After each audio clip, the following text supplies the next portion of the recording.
Hey everyone, welcome back to the pod. Desmond and I are still buzzing from that first episode. Honestly, we had such a blast chatting, laughing through it all, and just pinching ourselves that this dream we've talked about forever is actually here and rolling. Today, we're jumping straight into last week's thriller, Manchester United's massive 3-2 comeback over Arsenal.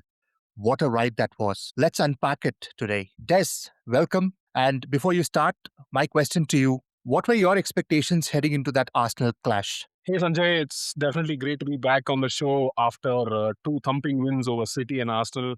I was definitely buzzing. Thoughts on the expectations?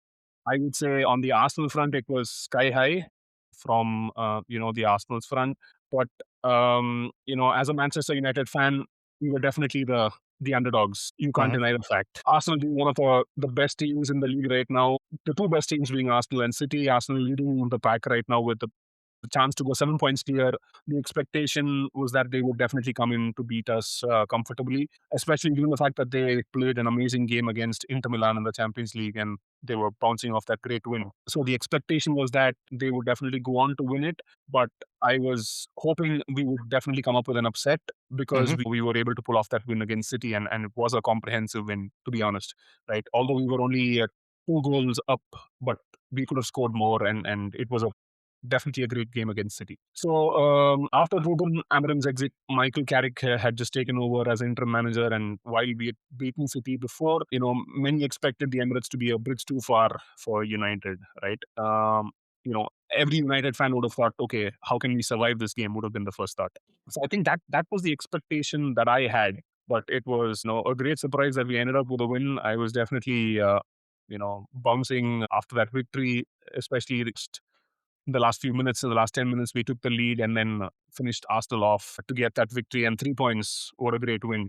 But how did you feel immediately after the game, Sanjay, as a fan? Just your thoughts on that. Okay, so after the game, I couldn't believe it, right? First, as a United fan, you get these thoughts, you start thinking far ahead. City, Arsenal, when you look at that on the calendar, you're like, we don't know what's going to happen, Yeah, especially after what you mentioned with Amorim's exit and Carrick coming in. yeah, We yeah. really had no idea what to expect. But we always expect the unexpected to happen. Right? So, Definitely. uh, you just dream about it, thinking of City and Arsenal 2 weekends in a row. If we beat them, how is that going to be? 6 points, but how crucial is that going to be in the middle of the Premier League season? So one, I couldn't believe it, right? The performance, especially in the second half, where we took the lead and then we let it go. Arsenal equalized, but then the finish from Cunha, and when 7 minutes of stoppage time were given, I had my heart in my mouth, right? Yeah, Anything could have happened. One defensive mistake and 1 second where you let go of the ball, and that's it, possession gone, and then Arsenal have a chance to equalize. So nerve-wracking Fergie time, if I could say, but amazing, amazing. I don't think I've shouted and jumped so much in a long, long time. Couldn't believe it. City first, Arsenal next. That too, an away game at Arsenal's Den where they have not lost a Premier League game this season. To do that under the current circumstances was unimaginable. definitely. A great victory was very, very satisfying. Yeah. Uh, Great. Thank you for sharing your thoughts on what your expectations were. If I had asked you before the game, if I asked you to predict the scoreline, what would it have been? I was, again, like the City game, I was thinking of a draw, that we would definitely play for a draw. That was my understanding. Nil-nil draw, 1-1, 2-2. What is it? I mean, I couldn't pinpoint it to a score, but I was thinking a draw was more on the cards. And Okay. I Okay. definitely expected us to play attacking football, come out all guns blazing, Mhm. match Arsenal toe to toe. But given the style of play that we have, Arsenal's 4-3-3 with their pressing and with our transitional style of play, I thought it would definitely be a close contest. But given the fact that Arsenal had the upper hand of playing really well, and like you mentioned, not being beaten at home at the Emirates this season, I thought we would definitely go in for the draw. I know it's a dampener, but hey, that's reality. Absolutely. I probably would have gone for a similar scoreline, but uh, yeah, let's get into the game. What do you think of the start? Let's probably take the first 20-25 minutes. How do you think United went about it? I think Arsenal started with the intent of scoring immediately and playing a usual game, which is high press, attacking game. I told you they had the 4-3-3, and you had Bukayo Saka, who they're reliant on heavily, on the wing, as well as Martin Odegaard, who's their creative player, try and create chances for them. You have Saka on the wing trying to stretch the game up front, and that's the way I thought they would start to press, and they did so. For the first 30 minutes, it was Arsenal in total control, suffocating us with their high pressing and fluid movement. We looked like we were just trying to keep our heads above the water, right? With Senna Lomans having to, or maybe forced into making that early save from a Martin Zubimendi header, if I'm not wrong. Yep. It felt like a matter of when, not if, Arsenal would score. So we were all waiting for that moment to come through. It was like relentless pressure from Arsenal, effort after effort, and we were only sitting back and defending. So it was a total low block from United side. For people who don't know what a low block is, it's basically a fancy word for how you sit back and defend in your own half. So modern day football, you've got to use all these terminologies. So Fancy nowadays they call terms. it fancy terms. They call it the low block. It's basically defending in your own half, sitting in, trying to absorb the pressure, sit back and defend, and then break on the counter. So Mhm. yeah, so we were on the low block. We were defending our box. It was Arsenal's pressure right from the very beginning, which definitely led to the first goal after the relentless pressure. So leading to that first goal, I think we had so much of pressure that we had to take, and then we kind of steadied ourselves. So what did you let's go into the first goal directly. What did you think of the first goal? Just walk us through it. I think it came somewhere in the 29th or 30th minute. Mhm. It was a breakthrough from Arsenal's side, although kind of a sloppy goal, but we knew it was coming. So why don't you just quickly walk us through what happened there? Sure, Desmond. That first goal came in the 28th minute, Yeah. started from Arsenal's back line, right? A slow build up play that they had from the defense. Then it moves to the left side of the field from where a high ball is played into the box, the target being Bukayo Saka. Now, Dogu goes ahead and defends that. Instead of clearing the ball, he heads it high, which ends up at Saka's feet. Now, Saka then gets control of the ball, then passes it on to Odegaard. Odegaard tries to shoot. I'm not sure if he was trying to shoot, if that was a pass, but the target was Julian Timber. It ends up with Timber and Martinez, who was defending him. And we had to look at multiple replays to kind of decide who had the Yeah. final touch. Initial thoughts were that it came from Timber, but then replays showed that it was an own goal from Martinez. So, like you said, there was a lot of pressure from Arsenal. This goal was probably inevitable. It was coming, but very scrappy is what I would say. Mm. Odegaard's shot, like I mentioned, I'm Yeah. still not sure if it was an intended pass to Timber or it was just an attempt on goal. Yeah, that kind of again, Martinez had a very good game against City, and it was very important that he didn't let this own goal dampen the spirits, right? Because defensively, we did well. We had a clean sheet against City. Oh yeah. Sene Lamans, like you rightly said, had a block that he did from a header. And Yeah. I'm sure he would have been frustrated in the way the ball ended in the net, but we were able to pick ourselves up from that. And probably Mm. that's a blow that we needed in the game. And that's Mm. been a pattern that I've seen in many Manchester United matches in the last couple of seasons, right? We concede first, we take the first hit, and we kind of realize that we are losing and we buckle up and start playing well. So probably that's the shot in the arm that we needed, that Mm. sloppy goal. And from then on, I think United put on the pressure. We had better possession for the rest of the game and then resulted in the remaining goals that came through. Yeah. Yeah, and I just want to touch upon one point that you just mentioned there, right? You talked about Odegaard trying to have a shot at goal. It wasn't a pass, actually. It was a shot at goal, Okay. which luckily ended up at Uran Timber's feet, plus Yeah. Yeah. Martinez at that point in time, and then took a deflection, kind of wrong-footed Womans, and went trickling into the net.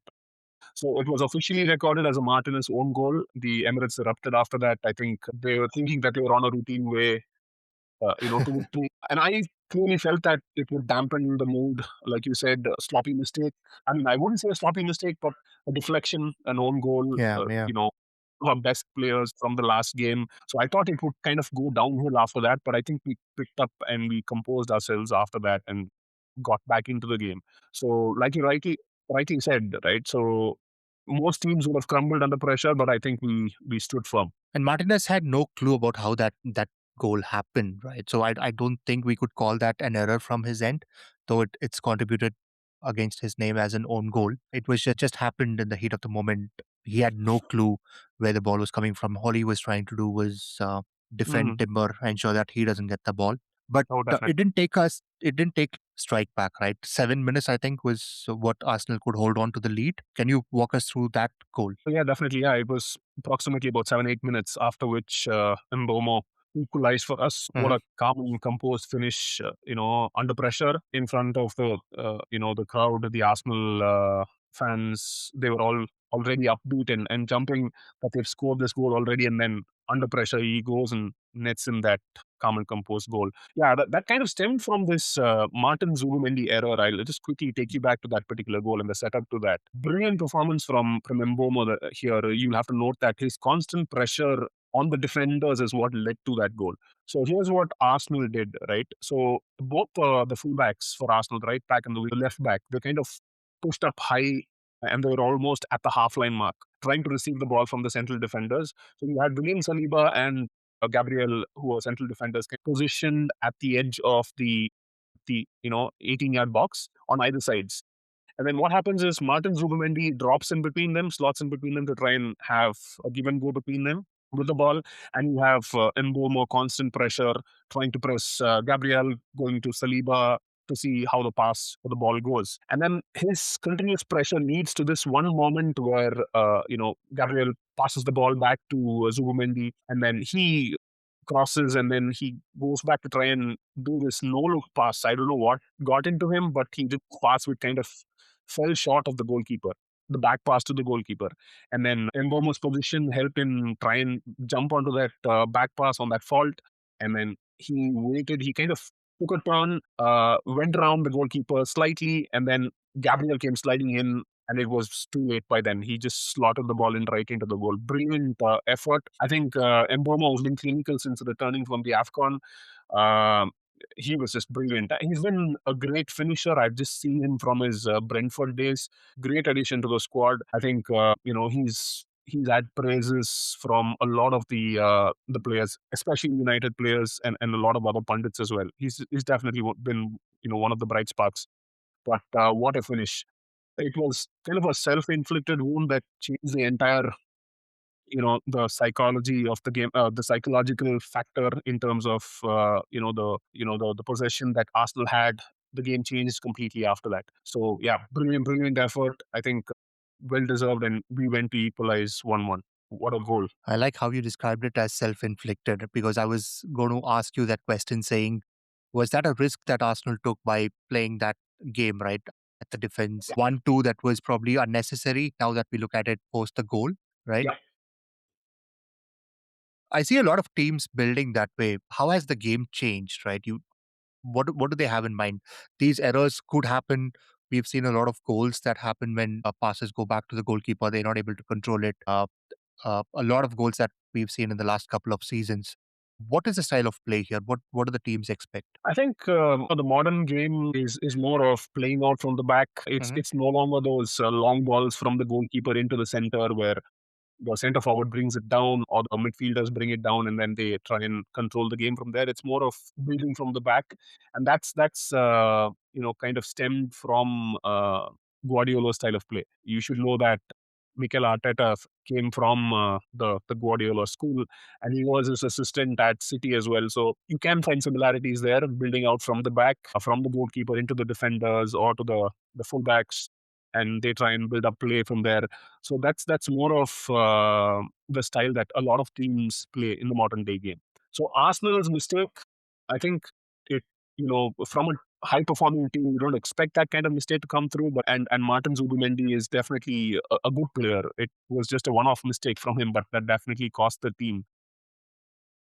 So that's the style that they play. They slot back in with the defenders, have a give and go, and then drive the ball forward from there into try and make those intersections, those through passes into midfield, and build a play after that.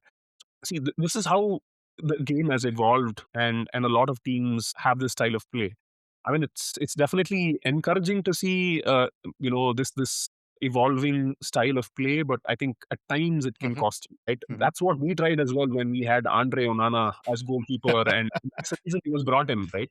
So, and Amorim wanted to play that style of play, right? With the 3-4-3 system. I think Ten Hag tried that to try and build up from the back. He failed miserably. I think you need the right players. You need the perfect setup. You need this drilled into the players, like, and it has to work like clockwork, right? So, Right. yeah. My take that on that particular style of play is that it's definitely good to see it being implemented, but you got to have the right mindset and you've got to have the right players for that. But yeah, great thing. Just want to quickly walk you on to the next goal, Sanjay. I think we had the Patrick Dorgu, an unexpected, performance from him from the City game. Who would have expected him to, score these two brilliant goals? We've been criticizing him a lot, especially when he was playing a fullback. You going on to tell that he wasn't, fit for the team, that he should be removed next season, etc. But what a turnaround in terms of performance. I think Carrick has completely changed the players' mindsets. I think the mood has changed completely. Dorgu looks like prime Ronaldo on the wing, scoring at Worldy, right? So, walk us through that 50th minute goal from him, uh, and talk us through it. Yeah, Sure. Before I answer that, I just wanted to quickly close on Mbumo's goal, right? Just one yeah, yeah, point. You mentioned calm and composed is how he finished that goal, right? yeah. And just by looking at it, it could look like a very simple goal. Mm, Zubimendi makes the error, you get control. It's a one-on-one situation, one defender and one-on-one with the goalkeeper. yeah, But given the circumstance, given where the match is happening, given what's happening behind the scenes, mm, it's very, very difficult to have that finish, right? No matter yeah, how much you practice, this mm, is real time. And to get that ball, to have control over it and finish that, that's absolutely brilliant. And now jumping on to Dorgu, like you said, we have no idea what's happened to him in the last couple of weeks. This is the same player that you and I have been talking that he shouldn't be part of the starting 11. And definitely. he proved us wrong in 2 games. And now he's ensured that he's not there in the starting 11 for the next 10 weeks with his hamstring injury. Just when we think he's proved himself, he's come back to put in a performance and show his class. He's gone injured. Dogu has been brilliant. We spent quite some time in the last podcast as well talking about how he's transformed, how he gets into positions that he probably didn't do under Amorim. But Yeah, one good thing, again, kudos to Amarim and credit to him, is that he persisted with Dogo on that left flank. oh, definitely. No matter what happened, no matter what flack he received for that, including flack that he received from the two of us, Mm, he just persisted there. I remember a couple of months back, Dogo couldn't put one proper pass into the box, the right? box. Yeah. He has pace. He's able to control the ball, but then the final touch, the final pass was missing. But that also has changed in the last couple of weeks, and I don't know. It's a change of environment, is what I think. I don't know what magic potion that Carrick has given him that Dogu had, but it's the same team, it's the same players, Yeah. but a completely different style of play. This particular goal, he gets control. So again, builds from United's defense. Casemiro passes around to Martinez, Martinez to Dogu, and then Dogu has a wonderful 1-2 with Bruno. He passes it on to Bruno and then cuts inside, which we haven't seen him do. Usually Yeah, yeah. he passes it on and continues down the flank on the left Mm, side, but now he cuts in. He gets mm, the ball from Bruno, again passes it, gets it back, and then he sees that he's in a position to shoot. Zubimendi, who is supposed to be defending him, is, I don't know what, he was claiming a handball yeah, instead of defending. And before Zubimendi could even completely turn and appeal properly, the ball was at the back of the net. Top bin goal, brilliant. And the strike, I don't think even Dogo could believe that he had scored. That's what I could recollect from his reaction. But that was goal was required because it came in the 50th minute. Getting a lead, especially in a game like this, early in the second half was very, very important. Again, yeah. Carrick, I'm not sure what he spoke to the team during the break. United came all guns blazing in terms of possession, and then this goal gave that impetus to us to continue. Right, that's what you need. And Dorgu, I don't know, I can praise him, but knowing that he's injured and he's out. I'm frustrated now. I'm like, what? Why did you even have to show us that you are worth so much and then be out for 10 weeks? Because now I'm worried about how we are going to form and who's going to play on that left flank against Fulham. Yeah. But Dorgu has proved himself. I just hope that when he comes back in 10 weeks, he's able to pick up from where he's left off and continue.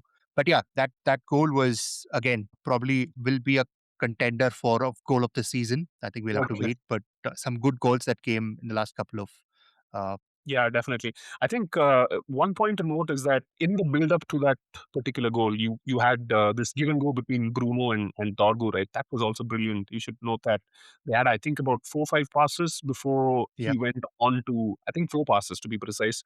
He went on to score that screamer. Just as that ball hit him, it didn't hit his arm. There were, kind of half-hearted appeals for handball. I think what Dorgu Right. kind of that didn't stop play. He ignored the noise and kind of unleashed the shot that hit the under the crossbar and then into the goal. But I think he did well not to stop play there or to kind of slow down. He carried on and that score that screamer. Like you said, definitely a contender for goal of the month or goal of the season. What finish? And I think Raya was just a spectator there. He couldn't do much. He just dived onto his right to try and save the ball, but it went straight through. Brilliant. Great. So that took United a 2-1 lead, but then we were not able to extend our lead. We did concede again. Arsenal were able to bring it back to 2-2. Yeah. Walk us through that equalizer, Desmond. Well, the equalizer was a sloppy goal again. Came in the closing stages, I think the 84th minute, right? And Arsenal have this reputation of being great at set pieces, and they definitely score a lot of goals from set pieces. They have tall players, they have the physicality. You have Gabriel, you have Saliba, you have Calafiori, you have Jurgen Timber, you have all these players. You've got Mikel Merino who comes in on a sub. Declan Rice is there, who can deliver great balls into the box. You've got Bukayo Saka who delivers from the left, and they've got this reputation of being this set piece team, and they've got a great reputation. But you should also note one thing for the second goal. It was pretty much like a WWE Royal Rumble match. I mean, literally, Arsenal players were holding on to United defenders, crowding the box, crowding the goalkeeper out, trying to make him, uncomfortable. That sort of game is what they were trying, which was pretty poor, to be honest. Um, of course, they've got the advantage in terms of height. They've got the players to score. This is not what you expect out of Arsenal. I mean, if that's the tactics that Arteta talks about, crowd the goalkeeper out and try and score, I think they've got to do something better. So going back to this goal, it was pure chaos when the equalizer came. So usually it was Bukayo Saka who swung in, tapped the ball into the corner and made everyone to scramble. Initially, the header went in. Cunha cleared that ball off the line just before it could go in. But you had Mikel Merino who came in on as a sub, who was able to poke the ball back into the net, which kind of crossed the line, went in. Sheshko was able to clear it, but the ball was already through and on goal. So, and a VAR check, frantic check for a foul, but the goal stood. And yeah, so that's how Arsenal equalized. I think with 6 minutes plus stoppage time, I think the momentum felt like it had swung back in Arsenal's favor. And I was thinking, not now. We are heading for a draw or we are heading for an Arsenal winner. Right, with a lot of pressure Right. from the noise going up in the stadium, you can give into that pressure at times. And Arsenal being that sort of a team right now, so that's what we expect. But boy, did we come out of that victorious, didn't we? I know. Just uh, touching base on that point that you mentioned of set piece specialists. Right? So Arsenal Yeah. have scored about 42 goals this season, and Oh 16 wow. of them have come from corners. Right. Right. Corners, okay. Yeah. Yeah. But this tactic or this style of play or this approach that they've taken has come under a lot of scrutiny. Do you think Definitely. a team that is wanting to win the Premier League, who's there at the top of the table, do you think that that's the right approach in terms of a style of play? Because the reason I'm asking is the number of goals that have come from open play, and the other stat that we saw was that their forwards have not been scoring like what they used to in the previous games. Yeah, definitely. Yeah. How does a team like Arsenal then prepare to win the championship if they're playing like this? I mean, it's up to them to try and play whatever style that they want to play. That's absolutely fine. You crowd the box with all your defenders in, you kind of block the goalkeepers. You do everything that you can to try and score a goal or defend. That's absolutely fine, right? You can go back to Mourinho's style of play. It was like score a couple of goals or score one goal and then park the bus. People, Mourinho was saying he parked the bus all the time, but the man got results, right? He was a winner. So it doesn't matter how you play. But the thing is that you've got so many players crowding the box. You're trying to block the defenders. You're trying to block the goalkeeper, especially. He's not able to freely move his arms or jump in the air to try and punch the ball, which he has to. But the referee's got to spot all that. There's so much of tugging. There's so much of pulling of shirts. Hmm. Players want other players defend. So that's something the referee should make note of, and VAR should also make note of. Of course, there was a VAR check and there was no foul, but I think it's kind of sloppy. It's not the right way, but it's part of the rules. It's definitely possible, but I think Arsenal could definitely do better rather than adopting the style. To be honest, Okay. Let's see what they're going to do for the rest of the season. Now, coming back to our game. Now we have the perfect setup, a 2-2 score line, right? This is yeah, like the climax of a movie. It requires definitely, a big finish. It requires a big game player, the hero to come in and take control. yeah. Enters Cunha. Now take it forward from there. Oh, definitely. I think Arsenal were pushing forward for a winner, and they ended up leaving a massive gap. Cunha, as usual, came off the bench like he did versus City, and great piece of football from three players to be specific. Off with Sheshko, not three players, four to be honest. Sheshko, Fernandez, Kobe Menu, and then finally Cunha finishing that move with this worldly of a goal. Creamer, curler, whatever you want to call it. He comes off bench. The ball comes in from Senna Lomans, long ball straight into Sesko, who kind of brings it down with his chest, if I'm not wrong. The ball reaches Bruno Fernandes. This is where Fernandes is just brilliant, right? Fernandes and Menu were surrounded by about six Arsenal players around him. Somehow he manages to get that ball out, onto Menu's path. Menu similarly is caught with about two or three defenders. He kind of passes the ball on to Cunha. Cunha was completely free because majority of the midfield was drawn towards and defense was drawn towards Fernandez and Kobe Mino.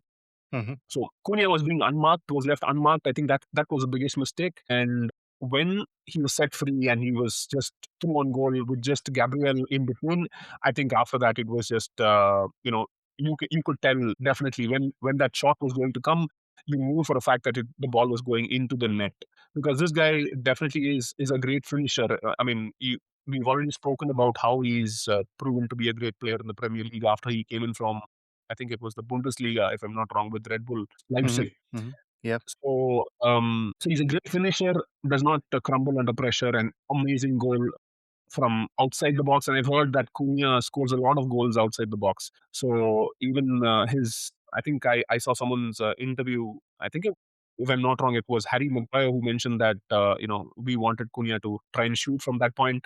I may be wrong; it Hmm. could have been someone else, but we wanted him to shoot from outside the box, and he definitely did that. To go from 2-2 to 2-3 so quickly was a total collapse in game management from the Gunners. To be honest, it was kind of a dagger in the heart moment for them. You could feel that they were under pressure because one is that they're at this point in the season where they have to win the league. There's so much of Hmm. pressure on Hmm. us. They have to win the league. There's so much of pressure from pundits, from players, from not the players, from fans, from experts, etc. Want Arsenal to win the league. And as fans don't want City or Liverpool to win because they've been winning so much in the last few years. Okay, I thought But let's that give doesn't mean we want Arsenal to win. well, we don't, but you ask me, I'd say okay. I would let it go this time around, I would and we probably be okay if Arsene Wenger was there during that time because then I yeah, would say they deserved it. But I don't know. I'm not sure if this is the best team to win a Premier League if they do end up winning it. oh, definitely. I Mhm. mean, we in fact laid it on a platter for them when we won against City, didn't we? Right? We beat City 2-0. Arsenal had the chance of going 9 points clear. Mind you, 9 points is a huge gap when it comes to the title race in With this day and 15 age. games to go. 15 games to go. And they had this amazing chance. All they had to do was win against Nottingham Forest and make that 9 points gap. And you know what? they bottle it again like they always do. One of the biggest bottle jobs. If Arsenal kind of let go of the title this year, I think it's going to be very, very difficult for them, and it'll be a lot of pressure on Mikel Arteta. This is already a lot of pressure, but this is going to be a game changer for them. Right. Let's go back to the Cunha goal. You mentioned Seshko, and you Yeah. said he received the ball, he chested it down, passed it on to Meno. He did one more thing which helped with Cunha scoring that goal. What did he do? You're talking about Seshko? Seshko, yes. Yeah, I think the run from Seshko also kind of dragged the defense to one side. So, right, that's Exactly. what he's doing really well. Yeah. Even in the game against City, there's this one move which kind of dragged one defender the other side, which kind of freed the front runners in the attack. So I think that's very, very important. Not just to hold up play as a striker, in making those runs perfectly so that you get your teammates free on the other side who can score. So that's again brilliant play from him. A great point, Sanjay. So those runs are not necessarily to take away the defender. That's Yeah, also an anticipation to break free and get that pass, right? If Cunha passes yeah, to him, then he would also be in a position to strike from there. So oh yeah, yeah, it's an offshoot, right? What happens in terms of taking the defender away is something that happens. But initially, I think he wants to make that run so that if the ball is passed to him, he's able to score from there. definitely. Brilliant. Now, Cunha's finish gives us the victory, and Carrick, I think Carrick has been the golden boy for us in the last 2 weeks. Like we said, we don't know what he's done, what he's changed in the dressing room. Do you think these two victories make him deserved candidate for the contract? Well, good question. A topic of discussion immediately after the City game, right? Everyone started jumping onto the bandwagon saying, give him the contract, give him the contract. He definitely deserves to be the manager, and so on and so forth. I give you my take on it. He's definitely won back to back games against City and Arsenal, the two toughest fixtures in world football right now, I would call it. He stabilized this dressing room that looked broken under Amorim. I know we were trying to hold it together and we were trying to stay positive, but there was some cracks in the dressing room. I could feel some of the players, the style of play didn't suit them. There's lots of noise, etc. But I think after that, he's kind of settled the dressing down. I'm sorry, the dressing room down. Hmm. And the style of play, people have started calling it Carrick ball already. Fearless, intelligent, counter-attacking football. Uh, we sit back and defend, and then we attack them on the counter. So the only downside that we have is that he's only an interim manager right now until the end of the season. He's been given a job until the season gets over, and then we will start looking at a new manager. It could be Carrick too, but I don't have problems in United giving him the job. The only qualm I have is that for any manager, not just Carrick, any manager who comes in, we did the same with Ole as well. You have to give them time. You have to give them at least 3 seasons to prove their worth. They definitely have something in mind planned. They have a style of football. They have the philosophy. With Solskjaer and with Carrick, they fit the United DNA. The fans keep saying we want the United way. We want wingers bombing down the flanks, putting in those crosses, strikers scoring, attacking football, etc. All that is being showcased by Carrick in his full games, right? So he definitely deserves, if and when United deserve to give him the contract, or they start looking for a new manager, he definitely deserves the position. But all I'm saying is that he should be given the time, like some of the previous managers. At least not in the last few years, but prior to that, I think with Van Gaal and with the others, we stick to them for much longer. So at least 3 seasons is definitely required, and then we can decide whether he fits the bill or not. But yeah, I'm all for Carrick. If he comes in, I'd be happy to accept him as United manager. What about you? What's your take on that? I would say it's still early days. I don't think we can take a decision Yeah, based on 2 weeks. exactly. I would like for him to show the consistency, but Mhm. I believe if he does deliver like this for the rest of the season and say we end up in the top four, Yeah, I believe he should be given the contract because I'm thinking more from the player's perspective, right? yeah. You start the season with something on your mind saying Amarim is going to be here. So Mm, then you start switching. So there's a lot of unlearning and learning that goes in for the players, right? definitely. In terms of technique, in terms of tactics, in terms of how you play. Probably you are good in one position, but your manager asks you to play in a different position. You try to unlearn what you have. You learn the new position. You start doing it, and then you realize that he's moved out of the club. There's someone else who's come in. Yeah, Now that's happened. They again have to start new, a change of style, change of pace, everything. Then you carry that towards the end of the season. If they do well, if this team does well, then it's only logical that they continue with the same setup for a better exactly. performance next season, rather than having a change over the summer and having someone new and to start fresh. The only thing I'm worried about is if there's a new manager, he's going to make changes to the team again. He's going to Yeah, sell a few players, bring in a few players that he's interested in. That's going to change the setup. I know as United fans, we've become very desperate for a good performance, the yeah, Premier League to be won. But given that it's been 12, 13 years, a few more years will not hurt us.